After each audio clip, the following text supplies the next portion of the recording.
First of all, let us thanks to Allah, the Lord of the world, the King of the King, and the Master of the day after, who has given us mercy and blessing so we can meet in a good condition.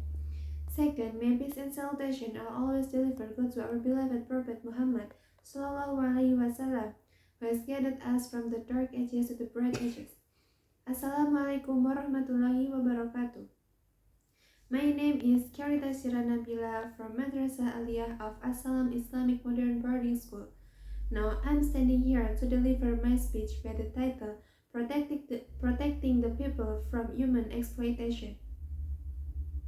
In the opening sentence, I said that the Prophet Muhammad had taken us from the dark ages to the bright ages. The meaning of the bright ages here is the day in which everyone has behaved like a human beings and humanized men. The point is that everyone has earned the same degree, equality of rights and obligation as human beings, getting justice and being treated as human beings should be treated. That's what's supposed to happen. But look at this moment. Look at the people who should have earned their right to their land, instead of being overpowered by officials who are only concerned with themselves. The issue, as if just pointing their fingers will get anything what they want right away. Of course, this is not separated from economic problems. Entrepreneurs will do anything as long as they benefit a lot, including human exploitation, as in Myanmar's jade mines, for example. The locals are willing to sacrifice their lives to mine jade. In fact, the mining has been banned by the government, but because of the economic demands, they have to do this. Jade is quite expensive in the Chinese market, so the people prefer to work as a jade miner. As reported in matamatapolitik.com that almost every day such workers will go home empty-handed or make a few dollars after getting a small jade. If they find a large chunk, the company or boss they work for will get the stone and the entire accompanying profit. For middleman Shima Firma from Rakhine State, he and his family have been in the lucrative jade business for years. He explained that the miners will get $60, he will get $150, and the Chinese seller will get $500.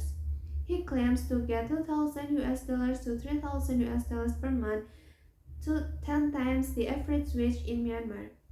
This is in stark contrast to the plight of Myanmar workers who had to bet their lives on jade hunting but were rewarded with relatively poor wages.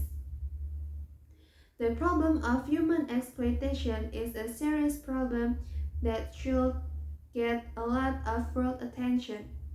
The government should be able to protect their citizens from human exploitation, whatever their work. It's not just protecting entrepreneurs and investors, moreover, foreign investors. The government can impose strict sanctions on perpetrators and establish rules and laws to ensure the safety of their citizens and to avoid the same things happening again. Economic reasons also cannot escape this problem. Therefore, society must continue to be given welfare. It is not in the form of cash given directly, but rather by providing them with education and training, giving them jobs that they can do in their own region. It's like they're slaves on their own territory. There are many agencies and jobs that should be able to provide employment opportunities to residents in the area, but most of companies ignore and instead took workers from foreign workers. They must be given the opportunity to prove that they are not inferior from foreign workers.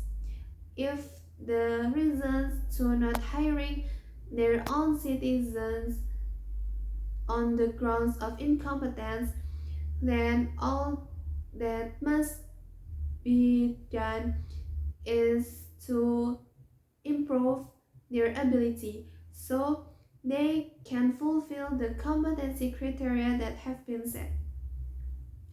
If this continues to happen, how a country can save its people from exploitation? No wonder many citizens choose to leave their country after they studied abroad. This is because their country just focuses on political issues without thinking how its people suffer from unreasonable political policies and cooperation. In this world, the problem of exploitation is not occurring in the Myanmar, but around the world there are many kinds of exploitation.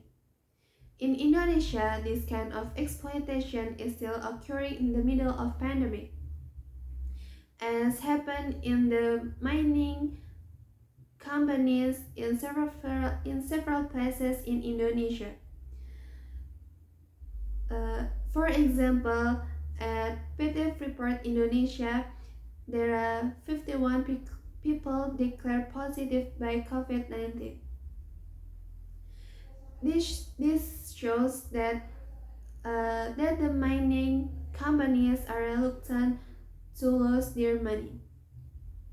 When the when the citizens of a country employed without thinking about the safety of their lives, without thinking about the welfare of their lives, and instead hiring foreigners, uh, this is not strange if the this is not strange if a country lose their natives, like Australian with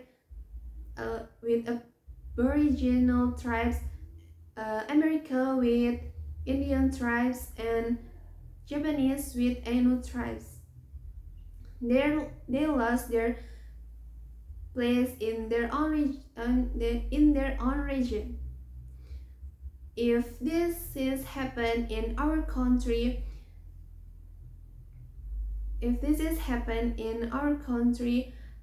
Java in particular, will the Java just stay the name? I hope we all together can prevent this from happening in our country. That's all from me. Sorry for my mistake. Wassalamualaikum warahmatullahi wabarakatuh.